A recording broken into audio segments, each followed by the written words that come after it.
Gracias, presidente. Buenas tardes, señorías, ministra. Señora ministra, ojalá fuera usted capaz de controlar el precio de la energía con el mismo afán con el que Pedro Sánchez quiere controlar Indra, Correos, el INE, el CIS. Ojalá. Pero lamentablemente no es así. Pero mire, tras toda la verborrea política que usted nos ha soltado aquí, dato mata relato. Y le voy a resumir su política energética en 2 minutos. 165 euros llenar un tanque medio de gasolina. 76 euros la factura media de la luz en junio, ya aplicada su maravillosa excepción ibérica. Un 10% superior al mes de mayo sin su maravillosa excepción ibérica. 3 euros el litro, el precio del combustible al que seguramente vamos a llegar este verano. 500 las gasolineras que ya han tenido que cerrar y cientos que ya están al borde de la quiebra por su culpa, porque su Gobierno las ha obligado a actuar como bancos. 10,2% la tasa de inflación, fulminando cualquier medida que hayan podido aplicar hasta la fecha. 2.000 millones de euros incrementan su recaudación por cada punto porcentual que sube la inflación. 14.000 millones de euros embolsa este Gobierno solo con el incremento de la electricidad y los ingresos por los derechos de emisión de CO2. ¿Y cuánto les devuelve este Gobierno a los españoles? Cero euros. ¿Y cuánto destinan a paliar los efectos de su desastrosa política energética? Ni la mitad de todo lo que recaudan con la subida del recibo energético, ni con sus políticas de reducción de impuestos, que hoy nos ha contado aquí, ni con su subvención al gasoil. Esta es la radiografía del saqueo que supone la política energética de este Gobierno. Los españoles arruinados, quebrados por culpa de sus políticas y ustedes rebasando todos los récords de recaudación. Así, este Gobierno se puede permitir prometer millones de euros para videojuegos, millones de euros para renovarse desde sindicatos, para fomentar la inmigración ilegal o para destinar más de 20.000 millones de euros en mantener chiringuitos de género. Vamos, medidas compravotos para intentar frenar la debacle de este Gobierno. Y mientras, seguimos a la cabeza de los países con mayor déficit, mayor deuda pública, mayor inflación y mayor tasa de paro de la Unión Europea. Eso es lo que ustedes llaman un escenario chulísimo para los españoles. Ministra, usted sabe que puede rebajar todavía mucho más el buroprecio de la factura eléctrica. Tienen mucho más margen para seguir bajando. ¿Por qué no lo hacen? Espere, porque no le deja Europa. No se podía bajar el IVA de la electricidad porque no les dejaba Europa. Pero ha bastado una derrota electoral sin precedentes en Andalucía para que no hayan tardado ni 24 horas en anunciar la bajada del IVA que supuestamente no podían hacer.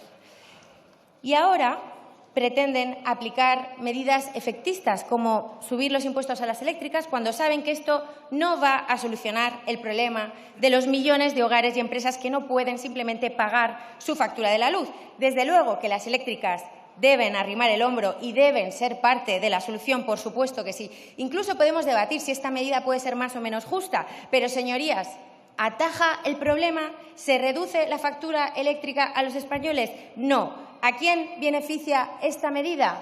A ustedes, a este Gobierno, solo a ustedes. ¿Su paquete de medidas anticrisis es un paquete de medidas para salvar a los españoles o para salvar a Sánchez el autócrata?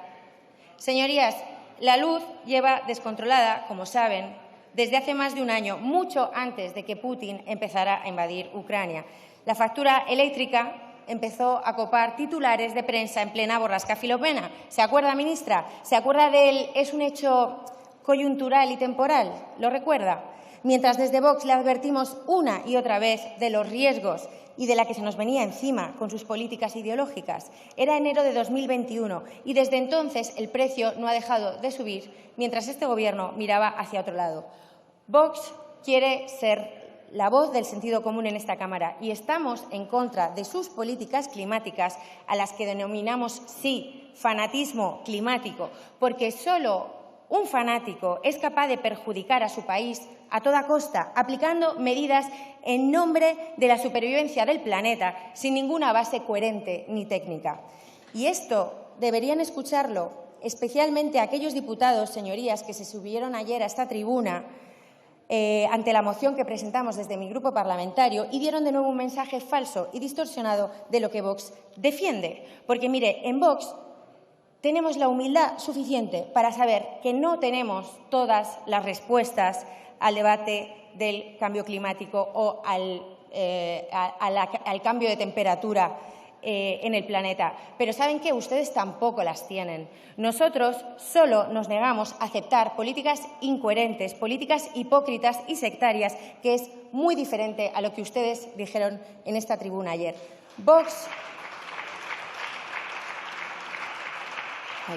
Vox quiere preservar y conservar el medio ambiente, por supuesto, seguramente más que ustedes, pero sus políticas ideológicas no aplican el ecologismo, lo utilizan para vaciar nuestros bolsillos. En Vox creemos, sí, en una Europa, creemos en una Europa que defienda los intereses de los españoles, aunque los globalistas le llamen a esto antieuropeísmo.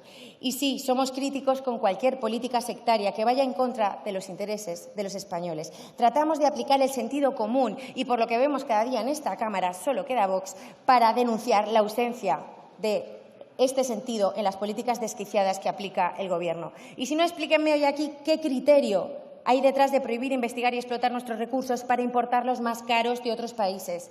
Explíqueme, ministra, qué criterio técnico hay detrás de plantear un cierre precipitado de las centrales nucleares en España, sabiendo que es una tecnología firme y limpia y de la cual dependemos. ¿Qué criterio lógico hay detrás de volar centrales térmicas en España para comprar la energía del carbón a otros países como Marruecos? Ha hablado usted de problemas de fondo. Sin embargo, este Gobierno ha intentado solucionar todos los problemas energéticos sin ir al problema de fondo, que no es otro que sus propias políticas climáticas e ideológicas. El resultado, la gasolina cada vez más cara y la factura de la luz sin parar de subir. Este Gobierno, en lugar de atacar el origen del problema, se dedica a intervenir el resultado. Vayan al origen, ministra, y escúcheme bien, présteme atención, que luego dice que no proponemos nada. Exija frenar, en primer lugar, el mercado especulativo de los derechos de emisión de CO2, que encarece enormemente la factura energética. Y hasta que lo consigan, empiecen a devolver cada euro de los millones de euros que se embolsa el Gobierno por los derechos de emisión de CO2 a los españoles, o dedíquelos directamente a rebajar la factura. La tonelada de CO2 ha pasado de 7 euros en el 2012 a más de 80 euros en el 2022, lo que está causando, por ejemplo, que nuestras centrales térmicas no sean rentables y que tengamos, por ese motivo, que importar la energía de centrales de carbón de Marruecos, porque, claro, ellos no pagan CO2. A todos los gurús del cambio climático presentes en esta Cámara, ¿qué pasa? ¿Que si las emisiones las emite Marruecos no afectan a la atmósfera? Explíquenmelo. Tan difícil es entender que no podemos deshacernos de tecnologías de las cuales dependemos y no nos podemos deshacer de ellas precipitadamente, por lo menos hasta que no dejemos de depender de ellas. Tan difícil es de entender. Lo que debe pedir a Europa, ministra, no es limitar el precio del gas, sino una reforma urgente en el mercado mayorista de fijación de precios de la electricidad, cuyo diseño provoca que estemos pagando estos precios astronómicos en el recibo eléctrico. No se trata de aplicar juegos de trileros como su excepción ibérica. Se trata de exigir y plantear una reforma estructural que deje de condenar a nuestro país a la ruina y a la miseria energética. ¿Por qué no plantean, por ejemplo, sacar completamente el gas del mercado marginalista? Sería una medida mucho más efectiva, ambiciosa y eficiente, que sí que rebajaría significativamente la factura. Otra cuestión es disponer de todos nuestros recursos estratégicos y de un mix energético equilibrado que ofrezca precios bajos, seguridad y firmeza. Ministra, 1 de cada 5 veces que se enciende la luz en España se consume energía nuclear. Y ustedes no solo asfixian al sector nuclear, sino que a su vez provocan una crisis diplomática con nuestro principal proveedor de gas, que es Argelia, o le regalan el Sáhara a Marruecos, perjudicándonos en nuestras reivindicaciones sobre numerosos recursos naturales millonarios, como el volcán submarino Tropic, que tiene 50.000 veces más de telurio de lo que hay habitualmente en los yacimientos de este metal en tierra firme. Y ya, para terminar, ministra, sí, no me extraña que no me mire y que solo sepa mirar hacia abajo cuando le hablo, porque nadie que le haya hecho a España el daño que le está haciendo usted puede mirar hacia otro sitio que no sea el suelo, señora ministra. Pero, por cierto, una curiosidad última. En el menú de la cena de la OTAN vimos aceitunas, brioches de atún rojo a la mostaza, ceviche, corvina con leche de tigre, bogavante con sopa de aceite y pomelo rosa, entre otras exquisiteces. Quería preguntarle, ¿en qué parte del menú están los gusanos y la carne vegetal procesada que tanto promulga su querida Agenda 2030, ministra? ¿En qué parte del menú estaban los insectos y… Señoría, debe finalizar, por favor. Y la carne vegetal? ¿O el menú que recomiendan los españoles se lo llevan en el tupper a la mansión, señora ministra? Muchas gracias. Muchísimas gracias. Gracias.